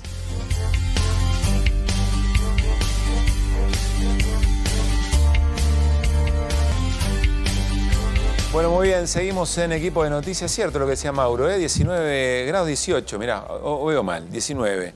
Y se vienen jornadas de mínima 10, creo, para Buenos Aires y alrededores en los próximos días. Insistimos, en el resto del país donde se están viendo, ojalá estén pasando un lindo rato. Gracias por estar ahí, aquí en A24. Y estamos con Esteban Paulón, diputado nacional del socialismo santafesino, el Partido Socialista. ¿Cómo andas, Esteban? Bienvenido. ¿Qué tal, Pablo? ¿Cómo estás? ¿Qué pasó hoy en la sesión? Ahora vamos a contar la importancia de una sesión, perdón, de un trabajo en comisión, donde se expuso respecto del decreto de necesidad y urgencia número 70. Pero hay toda una discusión sobre qué se transmite y qué no, si tienen que ser públicas o no esas sesiones. ¿Qué pasó? Fue una sesión bastante complicada, Pablo, porque esto es una iniciativa que se convocó desde distintos bloques. Unión por la Patria, el socialismo, Frente de Izquierda, sí. Había otros compañeros del bloque nuestro Hacemos Coalición Federal, se sumó el radicalismo también a esta convocatoria, 18 constitucionalistas de distinto palo, con distintas miradas, pero con una conclusión en común, que es que el DNU es inconstitucional. Y la verdad es que cuando la actividad empezó a tomar volumen público, porque salió el otro día en un diario muy importante y los medios empezaron a cubrir. ¿Había expectativa por la reunión? Había expectativa por la reunión, fundamentalmente porque hoy estamos en el Congreso con dos debates importantes. Uno es la ley bases, que recién contaba Hernán, acaba de llegarnos el borrador sobre el cual vamos a tener que discutir la semana que viene seguramente, entre martes y jueves en las comisiones. Y esa ley bases, que es la idea del gobierno de tener una iniciativa en el Parlamento, a esa iniciativa nosotros anteponemos, o no anteponemos, sino que contraponemos la importancia que tiene seguir debatiendo y no perder de vista el DNU. Que no nos distraiga la ley bases, que obviamente la vamos a debatir, de lo que está pasando con un DNU que sí está vigente, porque la ley bases no está vigente, se está discutiendo. ¿Y por qué es tan determinante el DNU que está vigente? Yo creo que es que el DNU tiene, si bien tiene mucho contenido, hay 2 o 3 puntos que tienen que ver con todo lo que ha permitido que Milei se autodeclare en emergencia. Eso también es muy particular. Uno de los argumentos para la inconstitucional del DNU es que el propio presidente, sin consultarle al Congreso, define que está en emergencia, se arroga facultades de esa emergencia, y esto es lo que ha permitido, por ejemplo, la desregulación de los precios de las prepagas, que tanto indignó ayer al ministro Caputo. Yo digo, el ministro Caputo, que firmó el DNU, ahora se dio cuenta que lo que firmó era muy nocivo, pero trasladalo a alquileres, trasladalo a otros precios de la economía y de la vida cotidiana de las personas, y más allá de que veíamos recién en la nota un segmento de la población todavía con una expectativa, todos estos aumentos están pegando de lleno en sectores medios, sectores trabajadores. A ver si entiendo, el Estado se corre de tratar de que los precios no se zarpen a partir de este decreto que está vigente. Claro, exactamente. Lo que hace el DNU es desregular la economía. Algunas de esas facultades las está pidiendo el gobierno en la ley base. Sí. Creemos nosotros, intentando blindar lo que entiende puede ser que caiga el DNU. Entonces nosotros con un grupo de diputados y diputadas pensamos que es importante que, si bien nos vamos a abocar a discutir la ley de bases y vamos a ver la letra fina y haremos nuestras observaciones, no tenemos que perder de vista que el Senado ya rechazó el DNU y que hoy está la pelota en nuestra cancha, en la Cámara de Diputados, y que depende de la Cámara de Diputados que ese DNU quede inválido, o de la Corte Suprema, pero evidentemente la Corte todavía no tiene ningún apuro en tratarlo. Ahora nos contás qué pasó en la comisión, pero quiero compartir con ustedes el mensaje en redes de Germán Martínez, que es el jefe del bloque de Unión por la Patria, respecto a esto que estaba pasando con la propia transmisión. En un nuevo acto de intolerancia, la Cámara de Diputados interrumpió la transmisión por YouTube del encuentro con constitucionalistas por el decreto de necesidad y urgencia 70. Horrible, dice. También Cecilia Moró, entiendo, que dejó de hecho, comenzamos a transmitir por streaming, ¿no? Porque, bueno, en general, cuando hay reuniones, cuando hay eventos, hay una transmisión. Cada una de las salas de comisiones tiene su sistema de transmisión. Entendemos tecnológicamente no es tan complejo, si hay equipos de filmación que están fijos en las comisiones, transmitir en distintos canales de YouTube, por comisión, o un canal de eventos y otro de comisiones. Claro, por la importancia significa que la sociedad sepa que están discutiendo aquellos que después dicen que no laburan. Esto, Pablo, lo venimos diciendo desde el inicio. Yo recuerdo que en la primera sesión donde estuvimos discutiendo la ley bases, fue mi primera intervención, porque yo asumí hace muy poquito como diputado, me tocó denunciar la censura que estaba sufriendo Diputados TV, incluso con un manual de estilo que planteaba no hablar de diputados en femenina, o sea, diputadas no hay, son todos diputados, no usar lenguaje de género, no usar niños y niñas, usar solo niños, o sea, había una serie de cuestiones bastante complejas y a eso continuó un achicamiento de lo que era un servicio público, el derecho a la información pública, que lo vimos hoy. En el momento en que estaba un constitucionalista muy importante, Ferreira, Gustavo Ferreira, que es un constitucionalista muy crítico, estaba haciendo una crítica pero con mucho contenido, nos enteramos que se cortó la transmisión minutos después de que había un funcionario de la Cámara que había venido a saludar a algunos de los ponentes. Fue un poco raro y por eso creo que... O sea, la sospecha es que recibió una orden.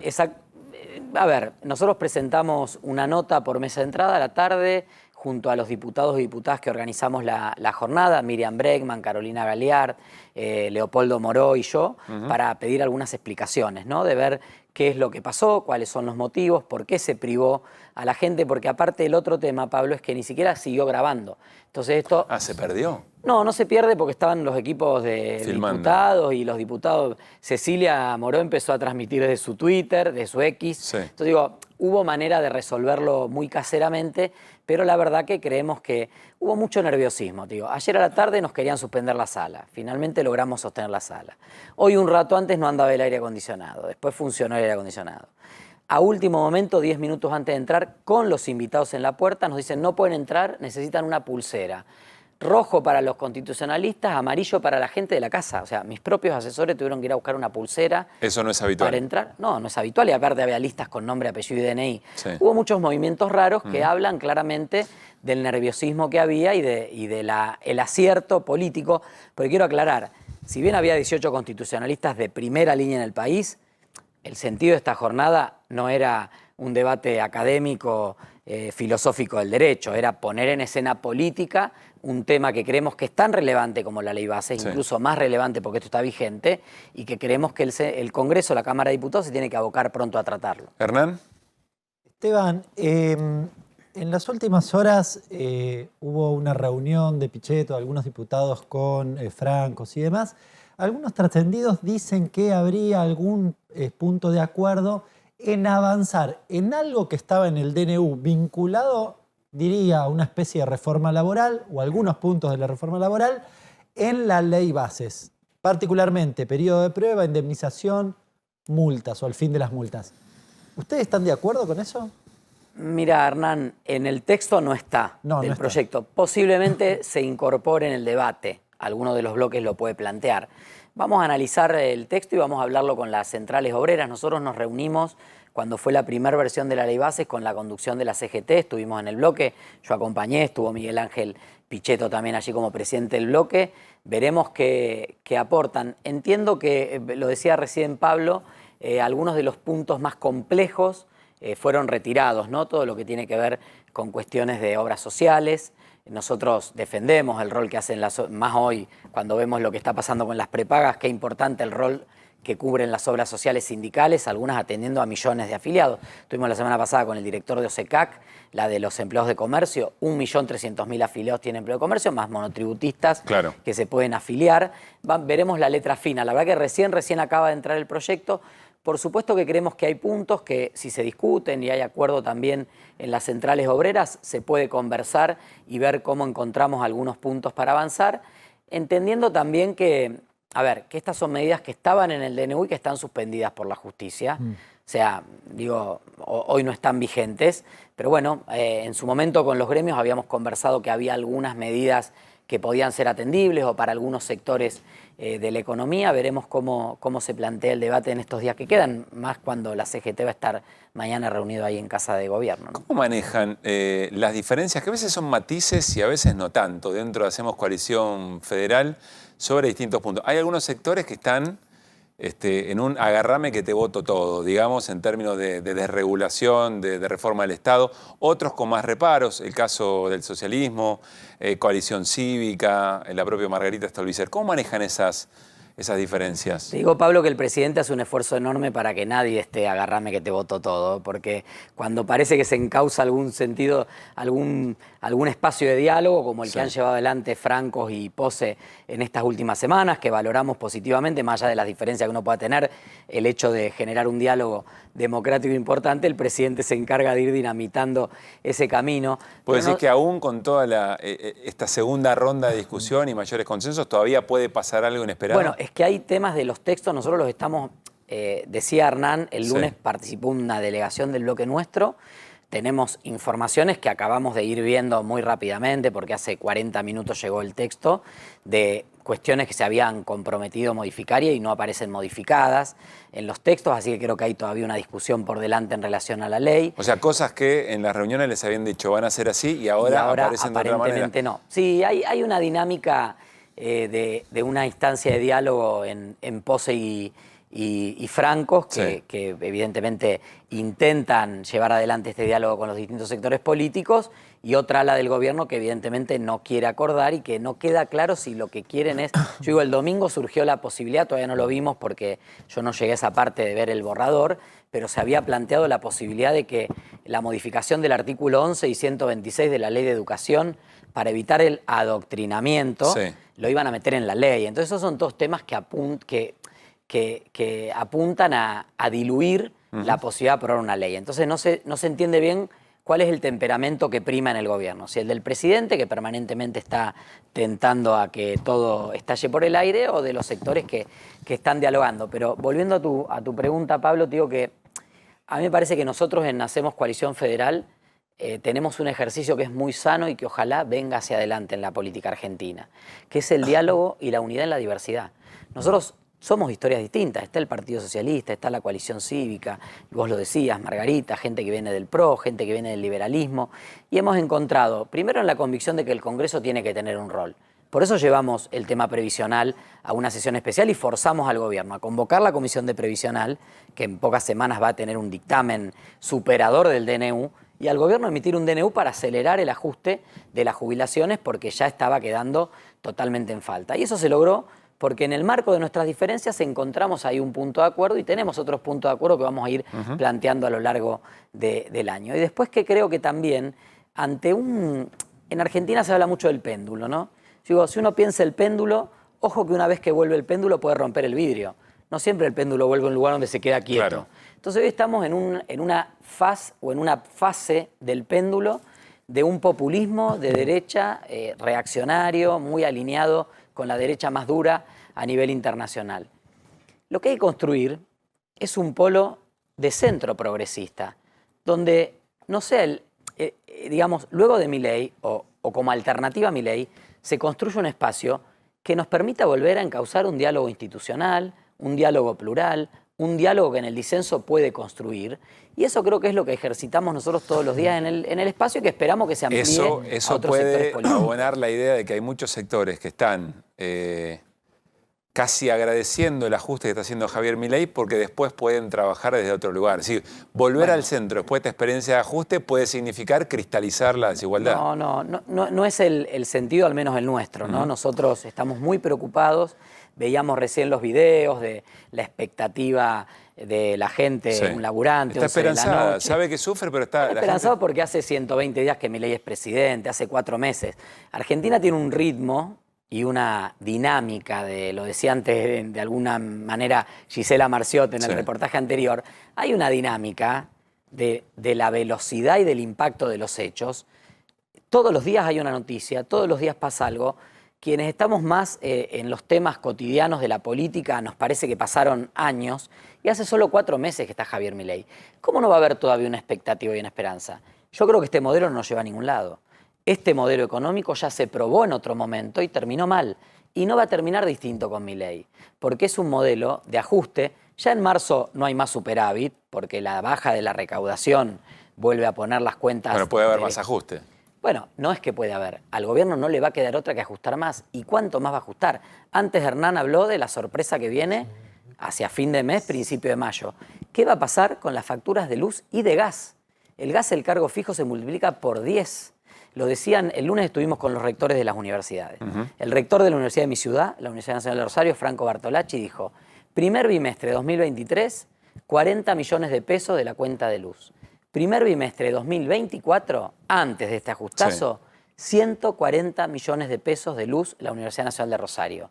No solo la universidad va a tener que cerrar aulas, no dar clase a la noche y salir, buscar los días de sol para ver cómo da clase. En los hogares, una garrafa 15.000 pesos, una factura de gas sin usarse, cargo fijo 15.000 pesos, no lo puede pagar ninguna familia, Pablo.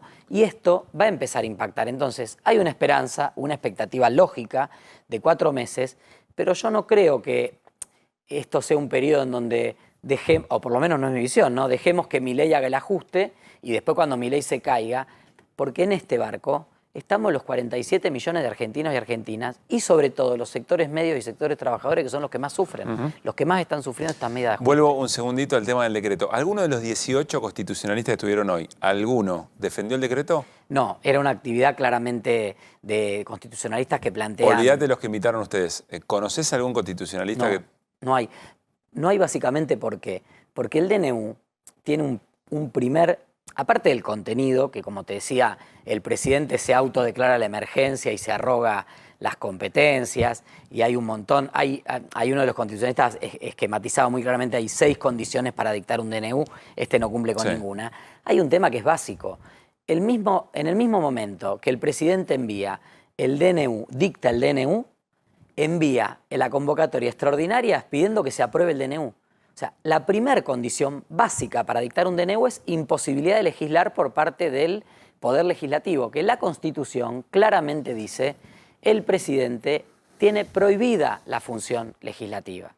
Entonces, realmente hay una situación en la cual, con un Congreso funcionando, debatiendo la ley de bases, en plena competencia de sus funciones, y en una ley bases que tiene puntos en común con lo que el presidente se autoarroga para sí a través del DNU, es imposible sostener que ese decreto era necesario y era urgente. Ahora, si es tan flagrante la inconstitucionalidad del decreto, ¿por qué está vigente?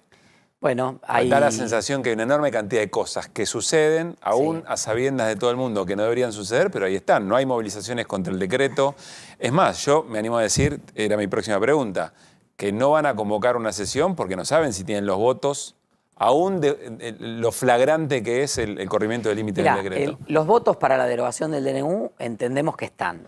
¿Cuál es el problema hoy? Hay una negociación abierta del gobierno con los gobernadores, algunos legisladores que incluso están en contra del DNU, pero están, digamos, acuerdan y van coordinándose con los gobernadores.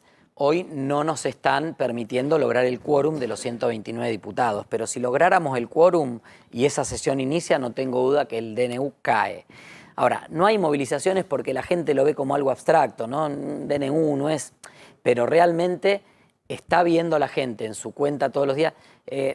Nosotros estamos... Vos decís, cuando empiece a ser mayor el deterioro y mayor el impacto, se van a empezar a visibilizar. Por supuesto, y seguramente eso empujará la presión también en el Congreso para que se derogue.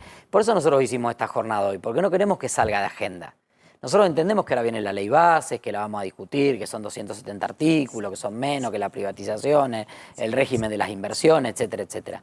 No perdamos de vista esto, que está vigente y está teniendo un efecto concreto terrible. Mira, quienes estamos acá y seguramente mucha de la gente que nos ve, tiene alguien, al menos una persona de su entorno, que se bajó de la prepaga, que no puede pagar, que te cuenta, yo ayer fui a buscar un mueble y el mueblero de la nada me dice, yo lo tuve que dar de baja a mis viejos de la prepaga, 480.000 pesos. Y me venía anunciado para el mes que viene un aumento del 15%. No, la pregunta que está no es el deterioro, sino el sentido que tiene ese dolor, por decirlo de alguna manera, que es lo que estamos discutiendo antes. A 4 meses todavía hay una idea de que esto en algún momento va a rebotar o va a mejorar o vamos a poder salir. Eso no es infinito, en la medida en que ese rebote no se vea, que por más que la inflación baje, entre comillas, al 9% mensual, que es la inflación que había en el gobierno anterior, cuando vos seguís con ciertos precios regulados que aún no se ajustaron, impactando, porque ya no tenés de dónde achicarte. O sea, esta idea de que los sectores medios, bueno, revientan el canuto, hay muchos sectores que ya no tienen un canuto para reventar, porque vos si estás pagando 520.000 pesos por mes o 400.000 pesos por mes una prepaga, es el 30, 40, 50%. Sí, más el alquiler, más los si tenés un buen salario. Sí. Entonces creo que esto es un proceso que se va a ir agudizando, que va a tener un capítulo muy importante en las tarifas. Hay que prestar atención a esto porque también nosotros tenemos el 60% de nuestra matriz energética viene del gas. Entonces, al impactar el aumento en el precio del gas... También te aumenta la luz. Impacta todo. Va a impactar en el traslado, va a impactar en el transporte, perdón, que es el término correcto, y va a impactar también en los precios domiciliarios. No, mucho bolichero, mucho negocio está viendo venir algunas tarifas, está muy preocupado. Obviamente. A ver, antes de despedirte, Esteban, Hernán, ¿nos das el dato de ganancias que apareció en el borrador que ya están repartiendo, por lo que nos contaste, oficialmente a gobernadores y a jefes de bloque? Sí, dos datos principales. El primero es, a ver, lo que se estaba discutiendo del mínimo no imponible, que en realidad es mínimo no imponible más deducción especial, básicamente no es 1.800.000 para el soltero, no es 2.200.000 para el que está casado y tiene 2 hijos, sino que esos montos bajan, para ser preciso, el neto de un soltero es 1.250.000. A partir de ahí pagás. Y casado con 2 hijos es 1.670.000 pesos neto de bolsillo. A partir de ese parámetro empezás a pagar. Llama un poco la atención porque básicamente lo que se venía discutiendo era otra cosa. Acá pusimos un ejemplo, lo hicimos hace un ratito, de una persona que cobra bruto 2,5 millones, neto casi algo más de 2 millones de pesos. Ahí tienen el mínimo no imponible, la deducción especial mensual, termina pagando sobre 800.000 pesos y la alícuota que se le aplica es el 19%, 104.000 pesos. Las alícuotas, esto sí, hay un salto bien importante porque de hecho en la presentación anterior, ibas a pagar el 35% si la ganancia neta sujeta a impuesto era superior a 14,5 millones. Ahora es 36 millones.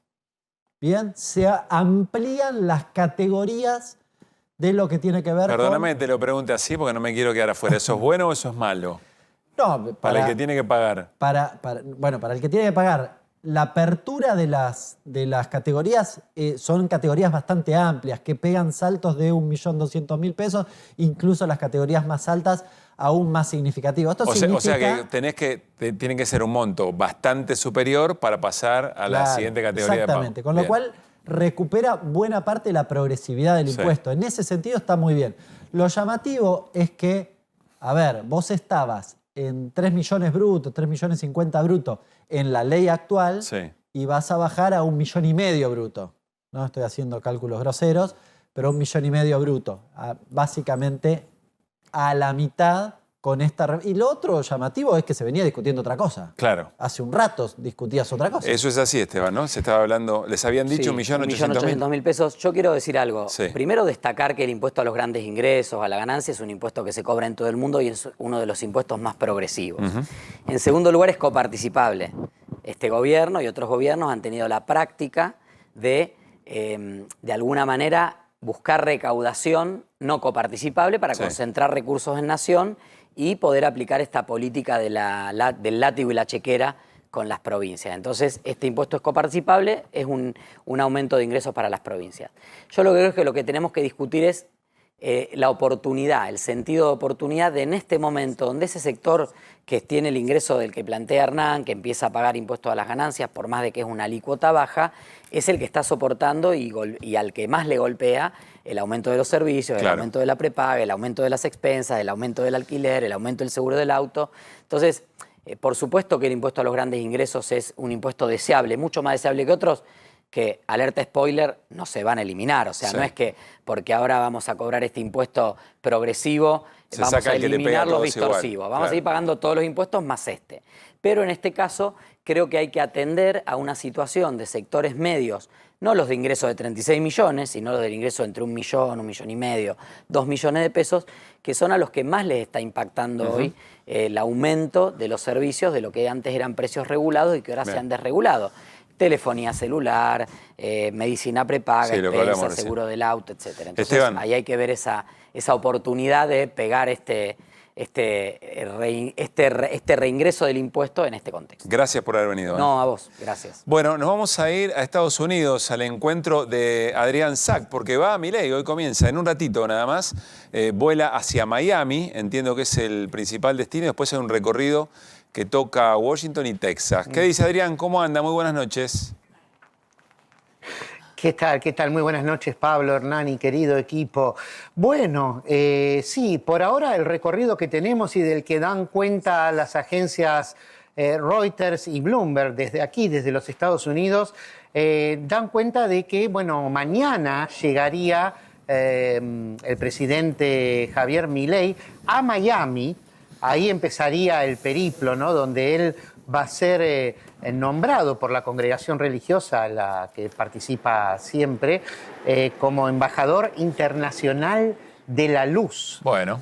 Bueno, después de esto, que va a ser un acto, quiero decir, mira, no se me mezcló cántico con acto, cualquier cosa. Bueno, un acto vinculado, es que ya a esta hora de tempranito estamos con estas noticias, que tiene que ver, digamos, con sus convicciones religiosas y que está en línea con aquel viaje que hizo recién electo cuando fue a Nueva York, ¿no?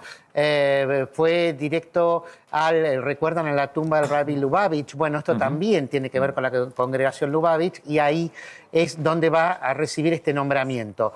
Pero más allá de eso, van a estar en Miami el embajador argentino, designado embajador argentino en Washington, Gerardo Bertain, que todavía no asumió oficialmente, y también el embajador argentino en Israel. Por eso va a tener un marco institucional importante, aunque no se trate de una visita oficial, ¿no? Después de ahí, como bien adelantabas, va a ir el sábado, dice Reuters y Bloomberg, la información inicial que tenía era el viernes, a verlo a Elon Musk, al empresario, el segundo hombre más rico del mundo, ¿no? Que es el dueño, como sabemos, de la automotriz Tesla. Ahí lo va a recibir, entre otras empresas, ahí lo va a recibir en Austin, en Texas, donde de lo que se va a hablar, según estas agencias también, aunque seguramente se basan en lo que salió en el periodismo argentino, en el litio, ¿no? El litio que mucho le interesa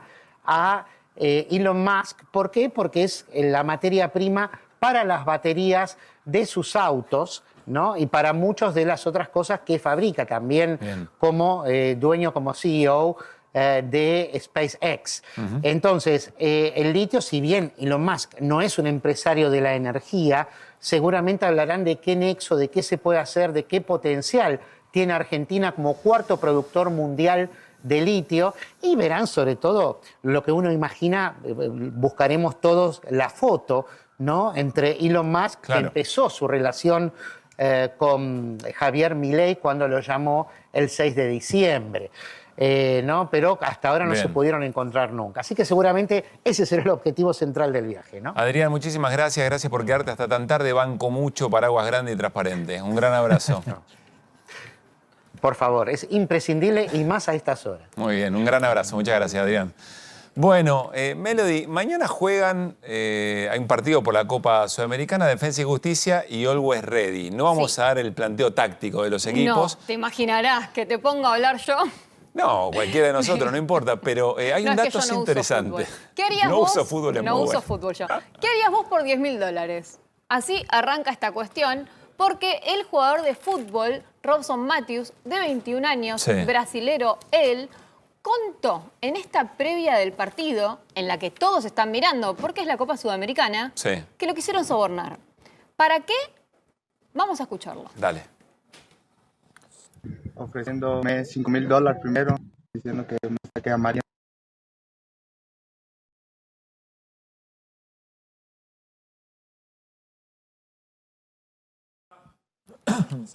Bueno, se nos fue el audio del tape. Este es el jugador del que estamos hablando. No se te escucha nada, dijo. Yo igual te doy el 21 textual. años, Te doy el textual. Dale. Dijo, recibí una llamada primero ofreciéndome $5.000. Sí.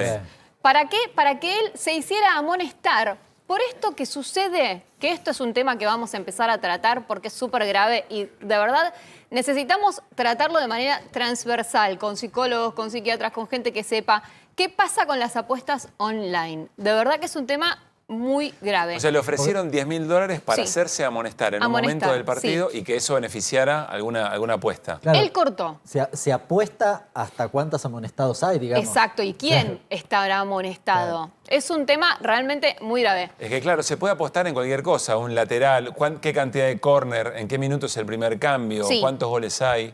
Todo. También las amonestaciones, ¿no? Exacto. Es un problema gravísimo, de verdad. En los colegios se habla muchísimo, no tanto. Ese es el problema, que no estamos hablando de lo que tenemos que hablar. ¿Qué pasa con las apuestas online? ¿Qué pasa con nuestros chicos? ¿Qué pasa con los celulares? ¿Realmente estamos teniendo la, no sé, determinación parental de decir cortemos con esto de raíz? ¿Por qué no hay legislaciones? ¿Por qué son menores y pueden apostar de manera online? Bueno, él cortó el teléfono, como para terminar este relato. Le llamaron de vuelta. ¿Para qué? Para ofrecerle el doble, $10.000. Él dijo que no, que sus valores y su moral no van con estas cuestiones. Pero esto no termina ahí, porque el abogado del club, Marcelo Ortiz, contó que van a elevar la denuncia a la Conmebol y que están averiguando si estos llamados los reciben otros jugadores también. Bueno, claro, sí, es muy importante. Me quedo con lo de las familias, que les cuesta mucho por los testimonios que se cuentan, que son tremendos, ¿eh? Sí. Pibes y pibas de la escuela primaria, de la escuela secundaria, y las familias que no tienen muchos recursos o herramientas para saber cómo tratar el tema. Seguramente lo vamos a tratar en el programa en estos días. Hay relatos de pibes que le piden prestado a otros compañeros, que su familia se enteran porque las familias del compañero le dicen, che, tu pibe le está prestando plata al mío, ¿para qué? Bueno, para empezar a apostar de manera online y todo lo que implica el modo en que las plataformas a veces juegan con esta idea de refrescar muy rápido y que vuelva un estímulo positivo. Bueno, vamos a hablar sobre esto seguramente. Bueno, muchas gracias, Hernán, Melody, que pasen muy bien. Nos reencontramos mañana. Muchas gracias a ustedes. Si tienen ganas, si la pasaron bien. La hemos pasado muy bien, sí, ha sido una gran noche. Bueno, con mucho detalle. Se viene Babi Echecopar aquí en A24. Mañana a las 9 de la noche la seguimos. Buenas noches.